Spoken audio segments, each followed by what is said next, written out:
وفي برنامج شيخ الذهب، وانتظرونا بعد الفاصل. الجوامع كل حتة في بيوتنا، هم دول ولادنا.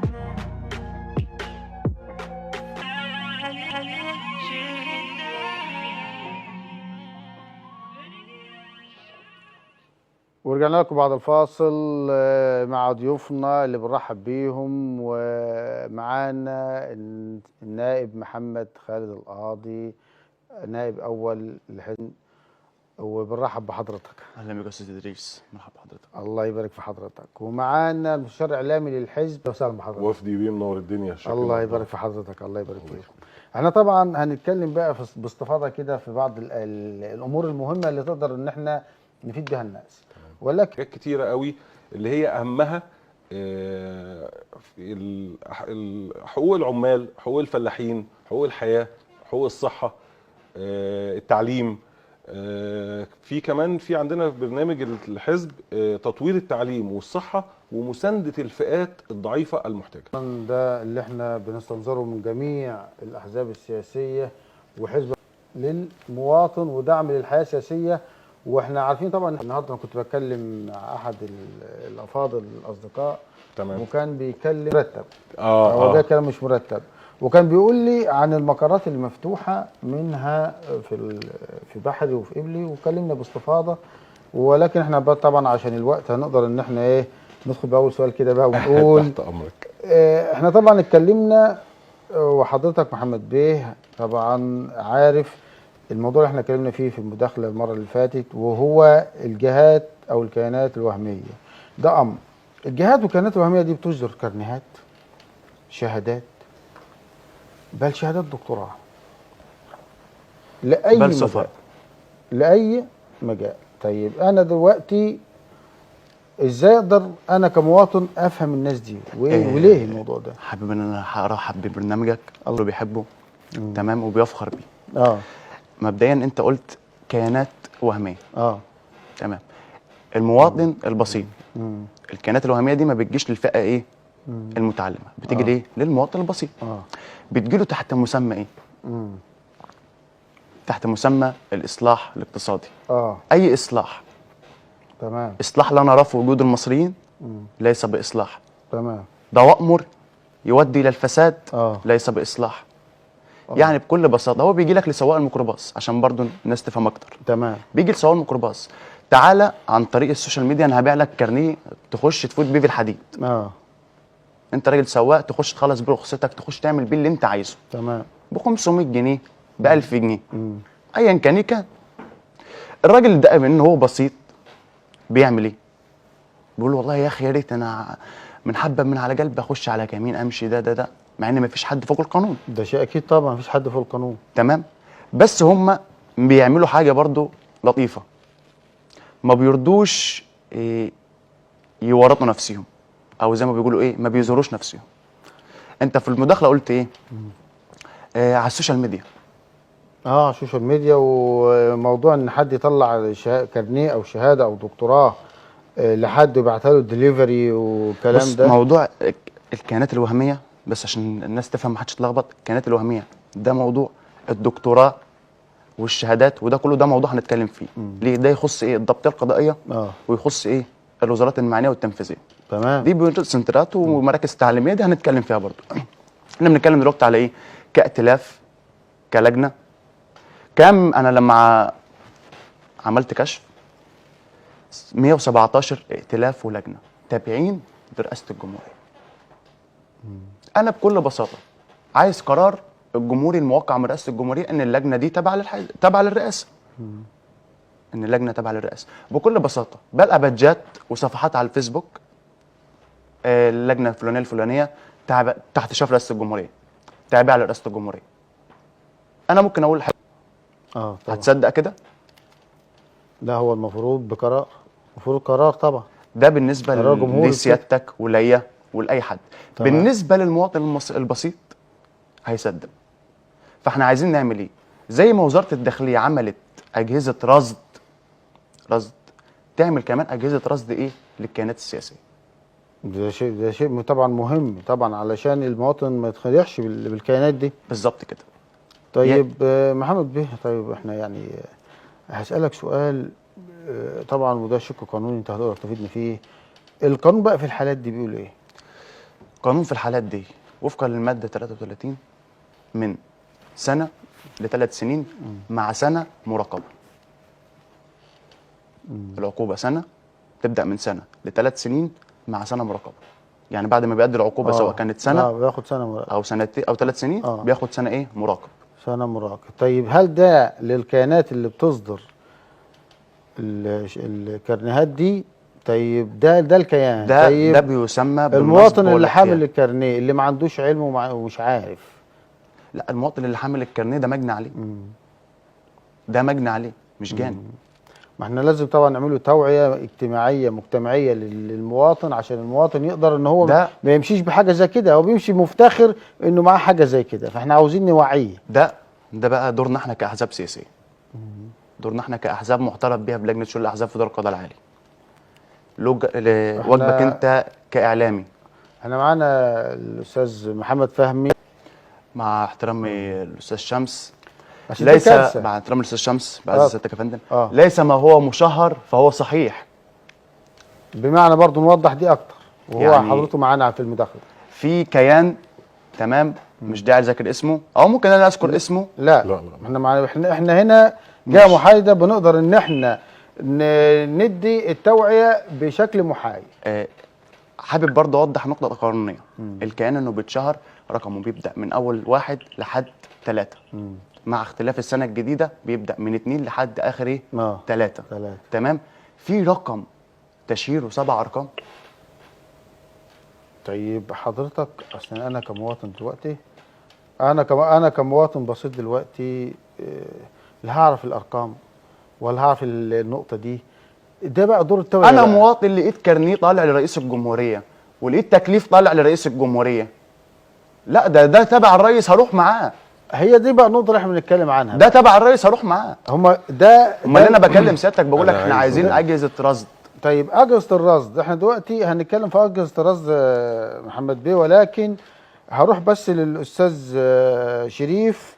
الدور المؤثر في الراي العام زي الاعلاميين وانتم كحزب، الدور ايه اللي نقدر جميعا نديه للمواطن كدور توعيه؟ طيب انا مبدئيا هحب اضيف بس حاجه على الكلام اللي اتقال، هو كلام عظيم طبعا. احنا معانا الاستاذ محمد فهمي على فكره. منورنا احنا برضه عاوزين هو يتابع معانا عشان هو هيرد برضه مع على راسي هو بس احنا عايزين نوضح نقطه خطوره الامر.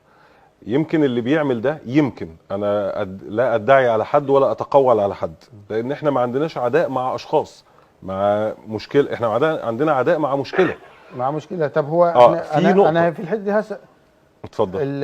يعني احنا دلوقتي عشان نتكلم ونقول دي مشكله كبيره، ده وباء، ده سرطان متفشي في المجتمع. عايز اوضح لحضرتك بقى السرطان في ايه. السرطان ان هو قد يكون مثلا بيعمل ده للتكسب، يتكسب من وراه. دي مشكلته. طيب اللي بياخد الكارنيه للوجاهه. ولكن القضيه لما حضرتك تفتح السوشيال ميديا فيسبوك مثلا وتلاقي على البيجات كارنيه في رئيس الجمعيه فلان ايا كان المسمى مين اكس واي زد، وتلاقي حضرتك ان احد امناء الجمعيه، احد امين لجنه في الجمعيه هو الرئيس. حضرتك التقول على ده شيء طبعا باشع، ما هي دي شيء لا يصدق طبعا. بس هو التقول على مؤسسه الرئاسه هو تقول على مصر. ده شيء اكيد طبعا، لان احنا الرمز بتاعنا، خلينا يعني نكون واضحين اكتر، رمز الدوله هو رئيس الدوله. ده شيء اكيد طبعا. طيب الراجل شغال وبيعمل وفي بنيه تحتيه وفي بنيه كبيره وفي مشاريع والكل شايفها. طبعا. فلما يجي واحد ينخر كنخر السوس في الشجر يبقى كده بيهد الانجازات اللي احنا بنشوفها على الارض. تعال نقول ان لو في احد القنوات المموله او وصلها كارنيه زي كده، ولو قلنا الكارنيه اللي بيصدر تحت اشراف رئاسه الجمهوريه، حضرتك اللي بيقدم في كليه حربيه في كليه شرطه بيتعمل عليه تحريات كامله، لان مش اي واحد يدخل المجال ده والسلك ده زي السلك القضائي. كلنا عارفين الكلام ده. طيب تخيل حضرتك لو احنا قلنا ان الكارنيه بيصدر دليفري اونلاين عن طريق التحقيق. اتفقنا؟ حضرتك ما تعملش على الشخص ده اي حاجه. فلو قلنا ان في واحد مثلا مسجل خطر واحد ومعاه كارنيه عليه صوره الرئيس ومكتوب عليه تحت رعايه الرئيس. هي دي بقى النقطه المهمه اللي احنا بنتكلم دي نقطه مرعبه. دي نقطه دي مرعبه. النقطه المهمه. هل دلوقتي استاذ فهمي معانا؟ يا استاذ فهمي، مع احترامي لكل كلام سياده المستشار الاعلامي، طب ده بالنسبه للكيانات اللي بتنشر على السوشيال ميديا واللي نعرفها، طب واللي ما نعرفهاش، طب واللي في المناطق النائيه. طيب والحل ايه بقى حضرتك تقدر تقول لنا؟ الحل يعني ازاي احنا ناخد حلول على ارض الواقع؟ رقابه من الدوله. الحل مش في ايدينا احنا اللي نعرفه نبلغ عليه الجهات المعنيه، لكن لازم يكون في رقابه من الدوله على الموضوع ده كله. وتقريبا سياده النائب محمد في الدوره التشريعيه الثانيه من بعد 22 يناير هيقدم طلبات احاطه عشان الموضوع بقى زياده عن اللزوم. تمام. لازم يكون في رقابه من المحافظين ومن الوزراء على الموضوع ده، لان ده يعني قبل اي حاجه، قبل ما يكونوا كارثه، فهو سمعه وحشه للبلد. الجهات محمد بيه، الجهات المعتمده للحصول على الشهادات دي، ازاي المواطن يقدر يتواصل معاها ويقدر ان هو فعلا يكون الشهاده او الكارنيه او الماده اللي موجوده معاه ايا كانت هي فيها من الصحه ما يديله احياء ماء الوجه والثقه. تمام. ست خارجي. انا خريج تجاره مثلا تجارة. عايز ابقى دكتور. ابقى دكتور فين؟ ابقى دكتور في مجالي. انا خريج تجاره، انا خريج دكتوراه بشريه، انا خريج حتى اعلام، ببقى دكتور في الاعلام، دكتور في التجاره، دكتور في الاعلام، بكمل اعمل رساله، اعمل ماجستير واعمل ماجستير وابقى ايه؟ دكتور كده. انا خدت شهادتي ايه؟ معتمده. لكن تيجي تقول لي واحد مستشار، واحد سفير، واحد مش عارف ايه، بتاع 5 6 7 القاب. تمام.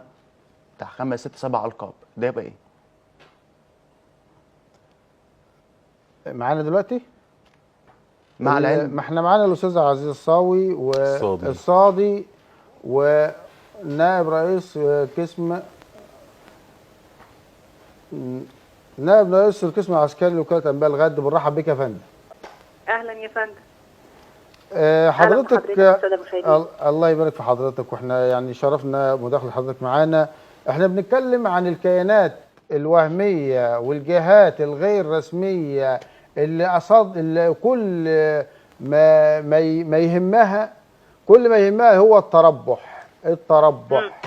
ازاي احنا نقدر ان احنا نقف للكيانات دي، واحنا بنتكلم مع ضيوفنا الافاضل الاعزاء، وبنقدر ان احنا نجيب الدور ده ونتكلم فيه. فرأي حضرتك والرأي الخاص برسالة حضرتك في الموضوع ده. طيب بالنسبة لرأيي في الموضوع ده، والله الكيانات دي كيانات مش هقول بقى سرطانية، لا دي كيانات مدمرة لسبب واحد. الكيانات دي دايما حضرتك بيدخلوا الدولة او يقولوا ان هم تحت رعاية الدولة، ودي مش حقيقة. لان المبادرات والحاجات اللي بتعملها الدولة معروفة. ده طبعا ده في العالم في التلفزيون. فلما نلاقي مثلا كيانات وهمية زي دي، تلاقي مثلا حضرتك حد يقول لك ايه تحت رعاية السيد الرئيس. ما الناس بتنصفر الكلمة دي. هيبقى في حاجة تحت رعايته دون ان يدري مثلا؟ لا طبعا ما ينفعش. لا ما ينفعش دي لو حاجة تحت رعاية الدولة، المفروض ان انت لو كيان صحيح وغير وهمي، حضرتك بتروح لوزارة التضامن وتبتدي تقدم مشروعك او تتكلم عن المبادرات اللي انت عايز تعملها، وكده تبقى قانونا تحت رعاية الدولة. انا متابعة الحلقة من بدري وشايفة موضوع الكيانات الوهمية وشهادات الدكتوراه والكلام ده. فده ما ينفعش، لان ده بيضر بالدولة مش بيساعدها. لو اي حد عنده كيان وكيان مشروع وكيان صحيح، بيروح للدولة وبيقدم طلباته وبيقول انا مثلا عندي كيان كذا وعايز اساعد الدولة، او عايز اكون مثلا اساعد الدولة في شؤون المجتمع، في حاجات الخطوات اللي احنا نقدر ناخدها حقيقية على ارض الواقع يا استاذتنا. ايه الخطوات اللي على ارض الواقع نقدر احنا كناس شغالين شغالين في توعية المواطن، وفي نفس الوقت نقدر ان احنا نقوم بغلق هذه الكيانات الوهمية.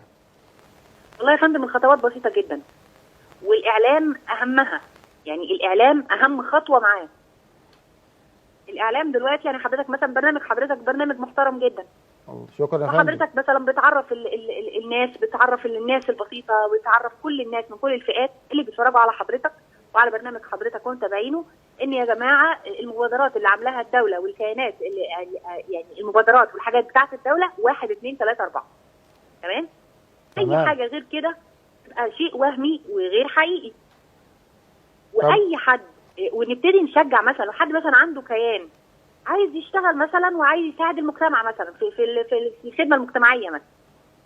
تمام؟ فاحنا نقول له لو انت عندك حاجه وعايز تساعد المجتمع اتفضل روح على الجهات المسؤوله المعنيه، روح مثلا وزاره التضامن وابتدي اشتغل في اجراءاتك واشهر نفسك كمنظمه مدنيه غير هادفه للربح لمساعده المجتمع. طيب استاذتنا ان شاء الله باذن الله تعالى هنتكلم مع حضرتك باستفاضه في مره تانية، واحنا شاكرين لحضرتك وللدور اللي حضرتك بتتكلمي فيه من توعيه المواطن وغلق القنوات والفئات، وباذن الله تعالى هنرجع لحضرتك ان شاء الله باذن الله تعالى مره ثانيه. طيب محمد بيه، طبعا احنا في سؤال انا حابب اساله قوي. يعني انت حضراتكم حزب معارض، ازاي حضراتكم مؤيدين للرئاسه في نفس الوقت؟ ما انا ليس معارض للرئاسه او لوزير. تمام. ايوه انا عاوز التوضيح ده. لا التوضيح ده، انا مش معارض للرئاسه او مش معارض لاي وزير، او اصلا لم يكن خلافنا في اي يوم حوالين شخوص، انما حوالين سياسات.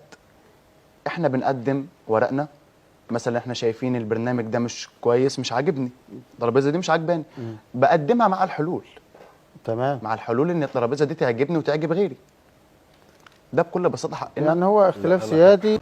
هو اصلا فخامه الرئيس عبد الفتاح السيسي يوم ما رفع قانون الطوارئ طلع قال لك عارض في اللي تفهم فيه. مظبوط. عارض في اللي هو اللي شايفه صح. النقد البناء. النقد البناء. طيب احنا مع كده معلش معانا دقيقه عشان وقتنا، ودي هتكون للاستاذ محمد. المبادرات، يعني هناخد بس كده عناوين المبادرات الخاصه بيكم بالحزب اللي حضراتكم بتقدموها ويقدر المواطن يستفيد منها. في قضيه السمات طبعا دي اتعملت لها مبادره، تمام، مشهوره برقم 66، تمام. وفي مبادره غرامات دي تابعه للبنك المركزي مشهوره ب 420. تمام. في مبادره استشارات قانونيه خطوط ساخنه، تمام، واخده من المحامين الكبار قاعدين مستنيين طلبات المواطنين، دي مشهوره ب 314. وفي يوم اليتيم. يوم اليتيم.